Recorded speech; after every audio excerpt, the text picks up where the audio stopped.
Hello, it's your friend Phil, Project Management Trainer and Coach. Today we're going to be talking about the 49 processes in the PMBOK Guide 6th edition. There's been a lot of buzz about the PMBOK Guide 6th edition, but sometimes we just have to go back to basics, start from ground zero, build up, and see where we end up, hopefully in a much better place than before.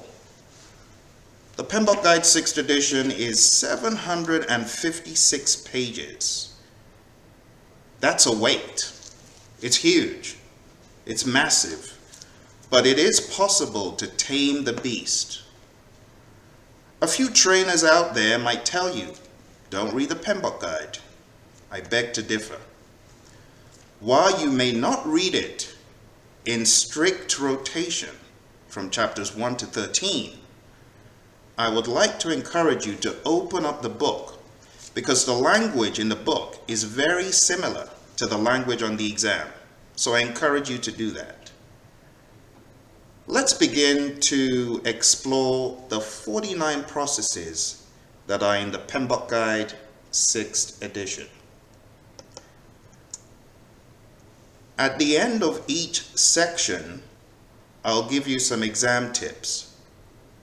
This review, though short, will be extremely useful to those students who may have lost their journey, lost their way, and are trying to get back on the horse. Those students who may have read previous editions of the PMBOK Guide and are trying to get aboard one more time. Those are my credentials on the screen. You might have seen me around YouTube or Facebook. I'm a PMP. I got certified in 2005, June 25th, if I remember the date correctly. And since then, I have been on the journey with a PMI, getting certified as an OPM3, a PMISP, and you can see all those other certifications on the screen. I've had the pleasure of training lots of government entities and lots of private firms across the world. If you'd like to know more about my training course, visit pmsucceed.com. This is where we get PMs who are keen on getting CAPM certified, PMP certified. This is where we equip them for success. In August, we have a session of 5 weeks coming up. Go to pmsucceed.com to learn more after this meeting. But for now, we all know this landscape, don't we? Don't we all know the landscape on page 25? That place that everyone loves to memorize, not necessarily understand. Now, what you see on the screen is a memorization tool, straight up. But at the end of the day, when all is said and done and you have memorized page 25, it is important that you check for understanding of all the 49 processes, all right? So I'm gonna break this into bite-sized chunks. I'm gonna break it into initiating, planning, executing, monitoring and controlling and closing. I'm gonna make it very easy for you to digest so that by the time we're done, you remember each section and what I said, all right? So if you take a look at the screen one more time, you realize that I have mnemonics for the process groups at the top, the knowledge areas at the side, and the processes in the middle. So, I saw 6 Cubans quietly rolling cigars, really puffing smoke. I was training a healthcare company out on the East Coast. They weren't very happy with that mnemonic. I told them, hey, relax, it's a mnemonic. But that will help you understand, begin to understand what this is all about. So what do those words actually stand for? Let's start from the bottom. S, smoke, stakeholders. Stakeholders are people, entities on your project who could be affected by your project or who could affect the project. So there is a knowledge area right here for those folks, and it's called stakeholder management. The next one above it, puffing, stands for procurement. Procurement deals with buying what you need on the project from an external source, or perhaps you're trying to augment your staff augmentation, whatever you're trying to buy, be it a product, a service, a result, whatever you feel you need on the project, external to the project, that's where we deal with the paperwork and the legal business. Next one there is really risk. Risk management. What is risk? Risk management deals with uncertainty. The uncertainties that can impact your project, positive or negative. Also, the uncertainties that may impact your business unit or your portfolio or your program or your organization. But in this particular aspect of project management, we're really more focused on the project risks. Next thing here is cigars. I often joke that people smoking cigars may also be socializing, hence communications. Communications deals with sending out messages, information to people who need it. It's all about communicating with the right people at the right time. Roll in resources. Resource management deals with planning how to acquire resources that you need, how to develop resources you need, and how to lead them, give them feedback. And we're talking about the physical and humans. But when it comes to manage, we're talking more about the humans. So we manage the human resources, but we control the physical resources. So you'll learn a little bit more about that. In the world of the PMI, we're very careful we don't use the word control where people are involved. For example, your stakeholders. We don't say control stakeholders, we say monitor stakeholder engagement. So keep that in mind. Going up, we got quality. Quietly is quality. And quality is all about fitness for use, conformance to requirements, customer satisfaction. Without those three all being present, we don't truly have quality. We must have the customers satisfied. Fitness for use, conformance to requirements, and customer satisfaction. Cubans, that stands for cost. In the area of cost management, we deal with planning, how we're going to manage cost, estimating the costs, and then calculating that final total amount, the budget that we'll run the project with. The one above it, 6, schedule. Schedule management.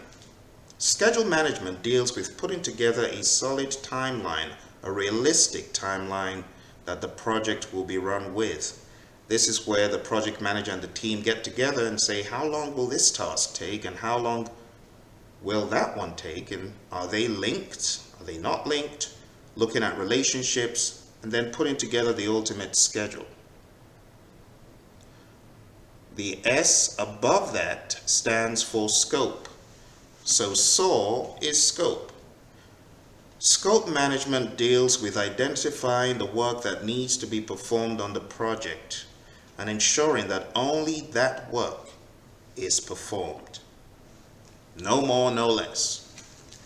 If you take a look at the I above it, that I stands for integration. Why did I go from the bottom up? Because in the world of the PMBOK guide, people often get lost starting from integration. People say, Phil, I don't even understand the whole story.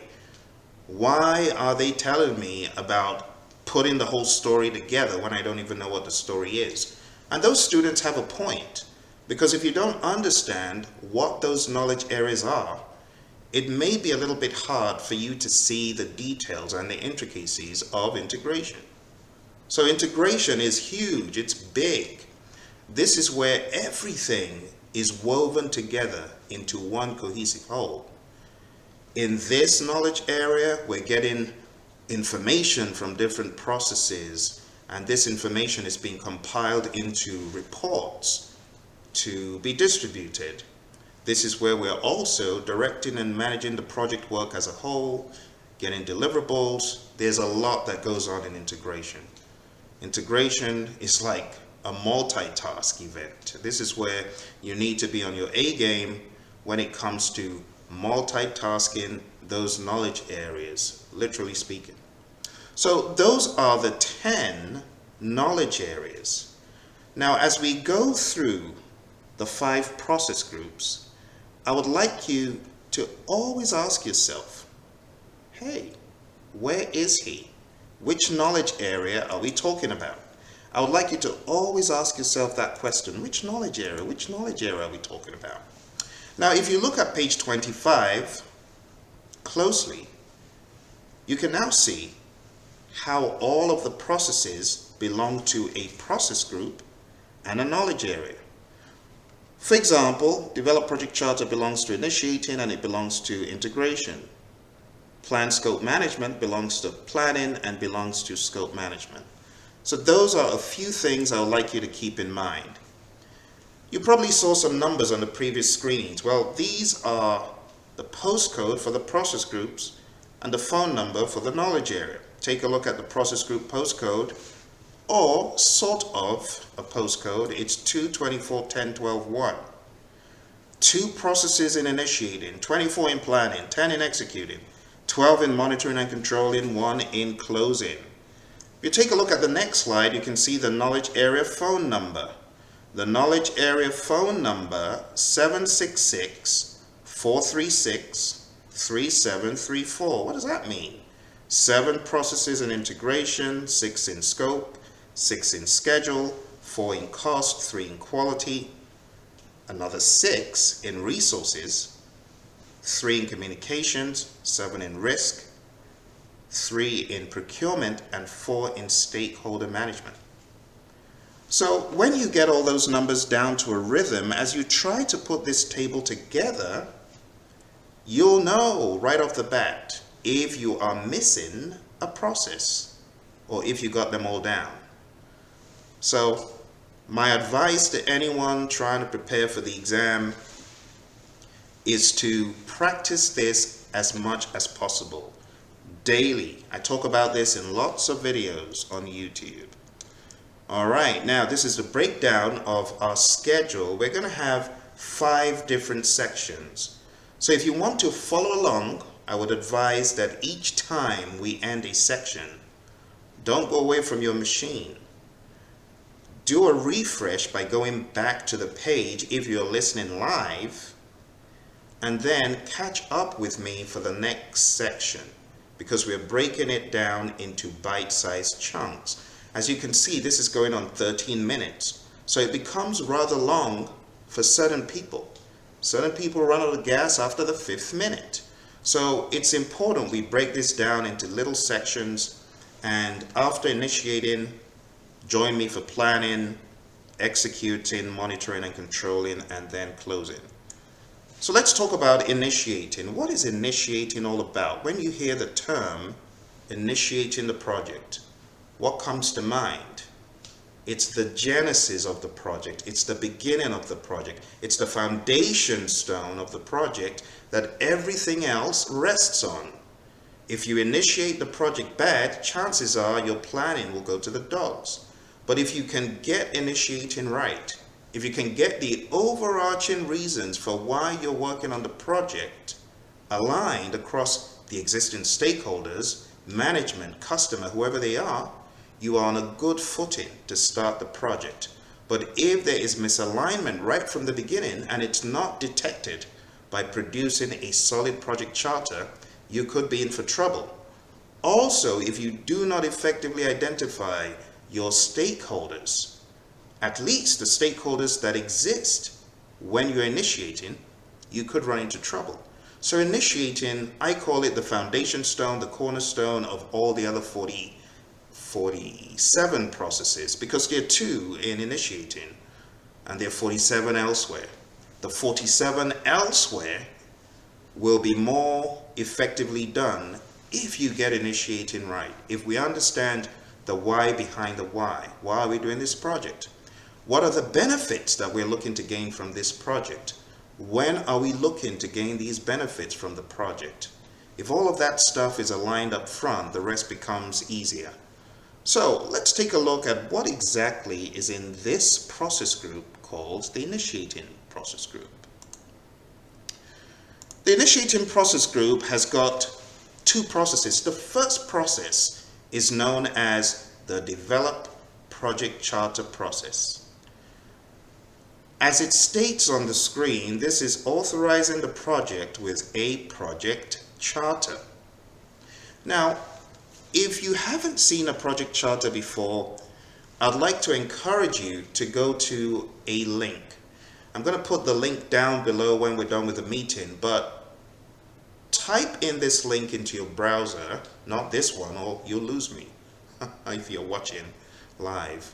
But open up a second one and type in tiny.cc, that's tiny.cc/Sigma PMO.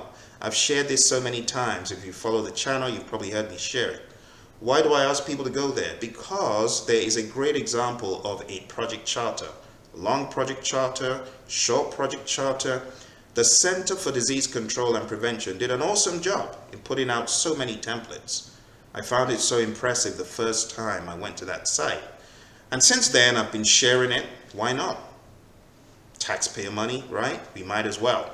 So take a look at tiny.cc/Sigma, as in Six Sigma, Sigma PMO. Someone might wonder, Phil, is it a Six Sigma oriented site? No, it's the CDC. I made this hot link many years ago when I trained Sigma Foods. So I used Sigma PMO because I was training their PMO. So take a look at that site and you'll find two project charters. And these charters really exemplify what this process is all about. You see, this process, Develop Project Charter, is where we put together a document that authorizes the project, that authorizes the person known as the project manager to be able to effectively manage and lead the people who are on the project, to effectively run the show, so to speak, to effectively collaborate.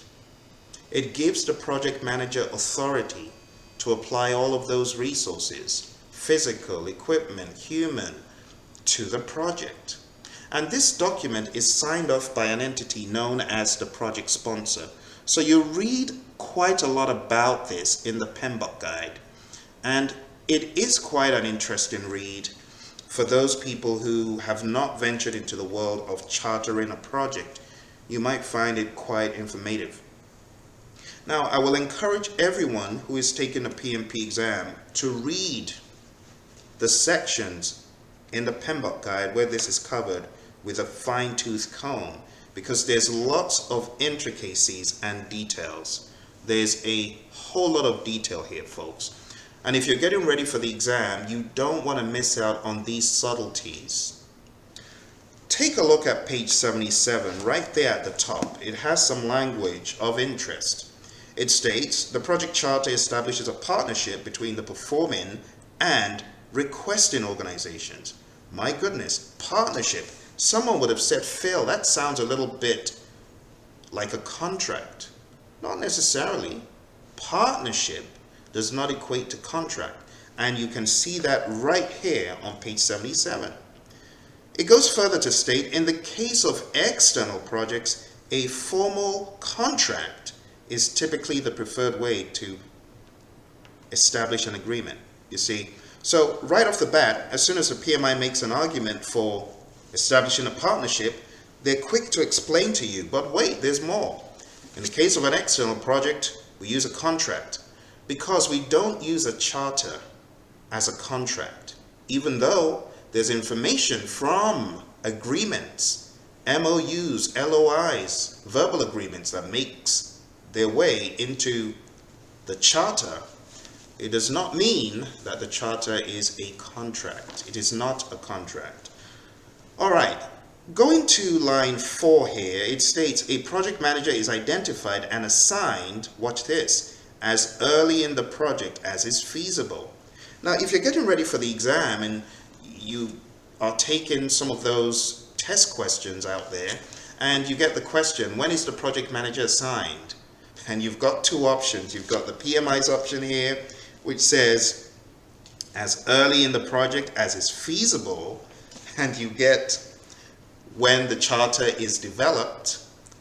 As another option, you could get it wrong if you choose when the charter is developed. No, it's as early as possible. So why am I reading this to you? I'm reading this to you to let you understand there's a lot of intricacies. Yes, it's a charter. It could be a 1-pager, a 10-pager, a 20-pager. The one on CDC, I think it's more than 15 pages even.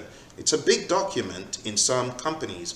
But what I want you to really get is what the charter does and the little details that people often miss that could come out on the exam and cost you 6.5%.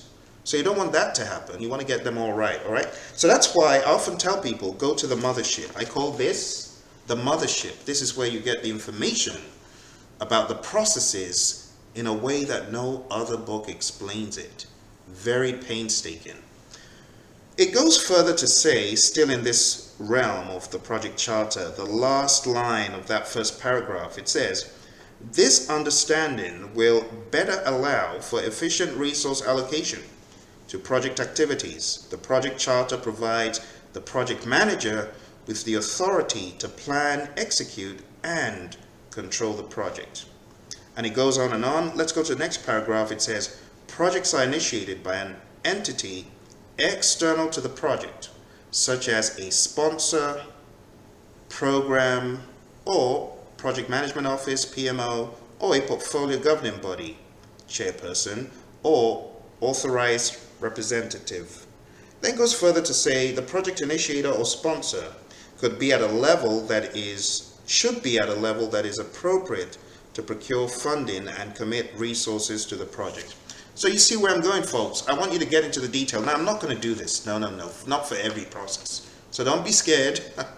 I'm not going to do this for all the 49. I just wanted to underscore the importance of digging into the mothership, digging into the guide to really understand this stuff. All right, so full steam ahead right now, going into the next few details regarding the project charter. So we've established it's a document that authorizes the project. It could contain things like your high-level scope, brief deliverable description, high-level risk, high-level schedule, and it authorizes the project and identifies you, the PM, and it puts you and your sponsor on the same page. Next process here is identify stakeholders. We've already talked about stakeholders, right? Now, in order to find this process, you're going to have to jump all the way to chapter 13, and it's the first process. And it states identifying who the project could affect and who could affect the project. If you take a close look at the identify stakeholders process, you'll see that it uses something called a power interest grid. The power interest grid is used to carry out a stakeholder analysis. You can see these stakeholders, the good, the bad, the ugly, the aggressive, the clueless. We need to plot these stakeholders on a power interest grid. High level of power, low level of power, medium level of power, medium level of interest, high level of interest, low level of interest. Where they fall will trigger a response by you about how you manage their engagement. You see? So if you take a look at the table on the right-hand side of the screen, that is a stakeholder register. After you have analyzed these stakeholders and found out their level of power, level of interest, then you can put that information and more into a stakeholder register. And that is pretty much the summary of it. But to go a little bit further into the power interest grid, if you plot these folks, you have some who fall into the monitor category. They have a low level of power and a low level of interest. You've got those who fall into a high level of interest. Those are the people who are there to start the meeting before you. You're the PM, but hey, they think they're the PM. They're so interested in your project, they're almost like eager beavers trying to consume all that they can find from your project. We want to keep those people informed, send them the report, send them the data, send them the information, send them whatever they ask for. But then you've got other stakeholders that have a high level of power, but a low level of interest. These folks are powerful, they can make stuff happen, but they're not very interested in your project. Are you happy that stakeholder A has a low level of interest? Perhaps stakeholder A is exactly where they need to be right now. But as the project proceeds, it is possible that stakeholder A could move, even without you doing anything, from keep satisfied to manage close. Because now they are so interested in what's going on. Their team is involved. They're in test mode. They've woken up. So I say all of that to illustrate that stakeholders move. They move across the power interest grid regarding the project position that they are most interested in. If they are most interested in testing, they become eager beavers in testing. If you're doing all of the coding, they may not want to be part of that. And your projects could differ. It could be testing a product, it could be testing software, it could be doing a pilot for service, it could be anything. So stakeholders are always fluid and in motion and moving. And it's the job of the project manager to know how best to influence these stakeholders, know how best to keep them engaged, and know when it's best to leave them alone. Now, in addition to all this stuff about the power interest grid, there are other models of stakeholder engagement, stakeholder management, stakeholder planning that you need to be aware of. Lots of other tools to talk about, but don't miss the influence impact grid. Don't miss the salience model in the PMBOK guide. And definitely do not miss the stakeholder cube. It's a three-dimensional analysis of your stakeholders that includes a dimension that comes out at you if you're looking at it in 3 dimensions, right? You've got X, Y, and Z, but think about the Z-axis being the attitude. The negative, the attitude, the closer it is to me, the 0 point. The more positive the attitude, the closer it is to you out there, you see. So it's an XYZ, don't miss that. Who knows? Maybe you could get 1 or 2 of those on the exam. So it's always good to be battle ready and leave no stone unturned. That's why I tell my students. Thank you very much for joining me for this first session on the 5 process groups. If you have any questions, you could send them in to the address on the screen. If you would like to be part of the training that I talked about, you want to go to pmsucceed.com. That's pmsucceed.com.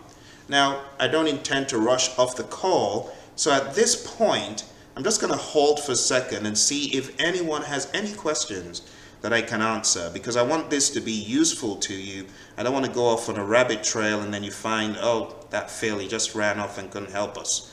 So does anyone on the call, maybe you're watching live, hey, ask questions. Any questions about the initiating process group or about the PMBOK guide in general? It's a perfect opportunity for you to ask questions. Those of you on the East Coast, my goodness, it is 5:29 in the morning. What on earth are you doing up? Those of you in the UK, well, no brainer. It's 10:29. Just like I expected, you're out and about. Let's hope the weather isn't gloomy for once. Those of you in Egypt must be pretty hot now, right? Hey, let me know questions, comments, concerns. Otherwise, I look forward to seeing you in the second session of the 5 process groups. Remember, immediately after this, we're going to be shifting gears and you'll see the next session live. So I look forward to seeing you there. Thank you very much for joining, and bye for now.